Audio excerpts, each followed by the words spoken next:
पिया जब आई है डोली में ले जाई है तो जनी घबराई हो क्रिया हमारे बाई आ जाऊ जो वो जानी लोड़ा बहरी हो झूठे हवाई फायर मारत रहो हो खाली टुकुर टुकुर यादों जिन्नी हारत रहो हो खाली टुकुर टुकुर कहीं चलो ना लभ के कलास करे के अभी कहो तेरू टाइम पास करके पाछे फेरा में लग अइला कोरोना सारे मुंह तू दबा के रख देले बाड़ में हर मौका बना के अरे गाना गाइबो कि काम करबो अरे अइला कोरोना सारे मुंह तू दबा के रख देले और कैसे खानी पूरी रोट रोटियां बिलाई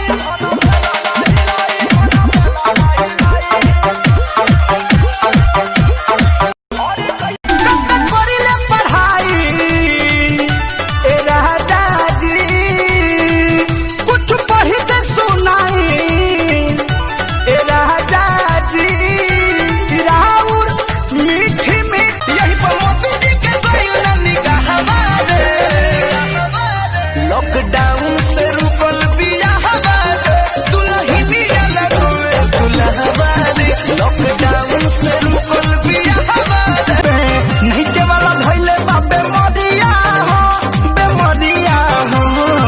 पहिले रही मोट आवे मजाई राजा अब कमर से सरक जाता सरिया हो पहिले डोली नवंबर में पिया बाले आई संडे के शादी मंडे के विदाई ट्यूसडे से पगला न छोड़ नहीं आई ए सोइया सोनावा कैसी करिया दिल्ली शहर से लइहा ए राजा सोनावा कैसी करिया दिल्ली शहर से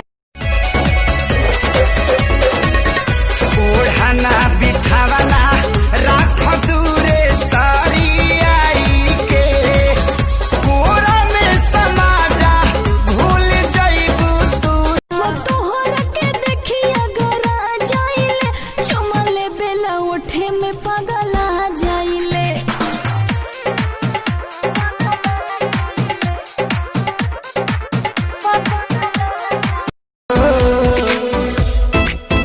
राजा रूप चाहे नवा का हो तब मारते हम चौका हो जो तू कहेगी तो घर पे भी बोल दूंगा कहेगी तो घर पे भी बोल दूंगा रे मेरी जान तन्ने पैसा मैं तोल दूंगा रे मेरी जान तन्ने। अबे यार मैंने सुना तेरे पास हर चीज का इलाज है। अबे भाई तुझे पता ही है मेरा। तो यार मेरा भी तो इलाज करना। हाँ तो बताना क्या दिक्कत है। यार मुझे सोने के बाद नींद नहीं आती, पानी पीने के बाद प्यास नहीं लगती और खाना खाने के बाद भूख नहीं लगती। क्या करूँ मैं? तो भाई इसका सिर्फ एक ही सोल्यूशन है। क्या यार मुझे बताना। पूरी रात धूप में बैठ ठीक हो जाएगा।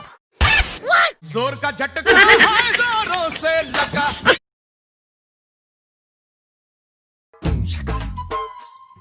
भाई ये क्या है? तो भाई ये टॉफी है। भाई ये कोई आम टॉफी नहीं है, इसकी कीमत है 2000 रूपए। तो भाई ऐसा क्या खास है इसमें? भाई 2000 रूपए दे तो बताऊंगा। ये ले भाई। भाई इसे खाने से ना दिमाग तेज होता है। तो भाई मुझे तो विश्वास ही नहीं हो रहा। चल बता 1 किलो चावल में कितने दाने होते हैं? तो भाई पता नहीं। अब इसे खा। अब ये बता कि 1 दर्जन केले में कितने केले होते हैं? भाई 12। देख हो गया ना दिमाग तेज।